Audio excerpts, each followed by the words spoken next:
الحمد لله رب العالمين ولا عدوان إلا على الظالمين. الحمد لله الواحد الأحد الفرد الصمد الذي لم يلد ولم يولد ولم يكن له كفوا أحد. هنا وفي آخر أو في منتصف شهر رمضان وقبل أذان المغرب تذكرت أمورا كثيرة أحببت أن أعيشها معكم إخواني.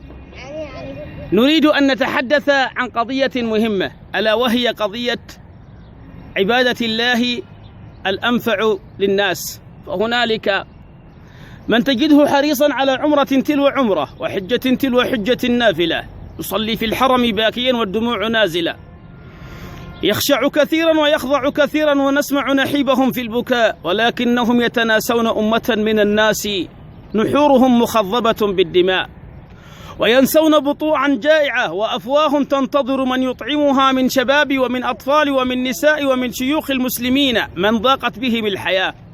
أجمل العبادات أن تطعم فما، وأن تشبع بطنا، وأن تكسو جسما، وأن تحمي عرضا، وأن تذود عن الدين. وصدق ابن المبارك حينما أرسل رسالته إلى الفضيل بن عياض عابد الحرمين فقال له: يا عابد الحرمين لو أبصرتنا لعلمت أنك بالعبادة تلعب، من كان يخضب خده بدموعه فنحورنا بدمائنا تتخضب.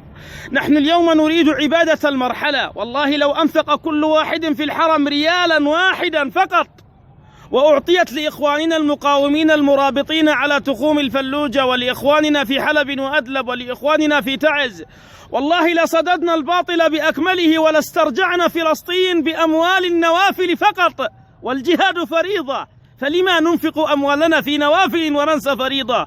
والله لو أنفق كل معتمر هذا العام في كل يوم ريالا واحدا سعوديا والذي لا إله إلا هو لأعددنا كتائبا ندك بها أسوار الصهاينة ولاستعدنا المسجد الأقصى. لا ينقصنا كثرة الرجال ولا كثرة الزهاد والعباد، ينقصنا كثرة العقلاء الذين يفكرون بالعبادات كما ينبغي أن تكون.